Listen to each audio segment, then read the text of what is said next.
கனி வந்து ஆதிரையை வந்து மாஸ்க் போடுங்க, ரூல்ஸ் ஒன்று இருந்தால் அதை ஃபாலோ பண்ணிங்கன்னா அது உங்களுக்கு ஒரு பெனிஃபிட்டாக இருக்குன்னாங்க. உடனே ஆதிரையும் ரூல்ஸ் ஃபாலோ பண்ணுற மாதிரி மாஸ்க் போட்டுக்க ஆரம்பிச்சிட்டாங்க. நைட்டு வந்து ஃபுட்டு ப்ரொவைட் பண்ணியிருப்பாங்கள்ல வீக்கெண்டை, ஸோ அந்த ஃபுட்டை வந்து சில பேருக்கு இல்லாமல் போகுதுன்றதுனால நம்ம சபரி வந்து ஒரு கப்பில் மெஷர் பண்ணி எல்லாருக்கும் கொடுக்கலான்னு சொன்னாங்க.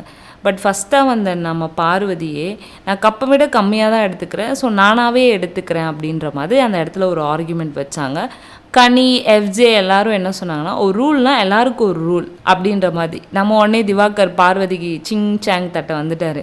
ஏன்பா மூட் அவுட் பண்ணுறீங்க, ஏன்பா இப்படி ஒரே ஆளை வந்து ஃபுட்டு சாப்பிட வரும்போது இப்படி பண்ணிங்கன்னா அது ஒரு அநாகரிகம் அப்படின்ற மாதிரி அவர் சொல்லிட்டு இருந்தார். எஃப்ஜே இந்த ஆளுக்கு எவ்வளோ சொன்னாலும் புரியாது போல இருக்குது அப்படின்ற மாதிரி சொல்லிட்டாரு. பார்வதியும் சபரியும் பேசிகிட்டு இருந்தாங்க.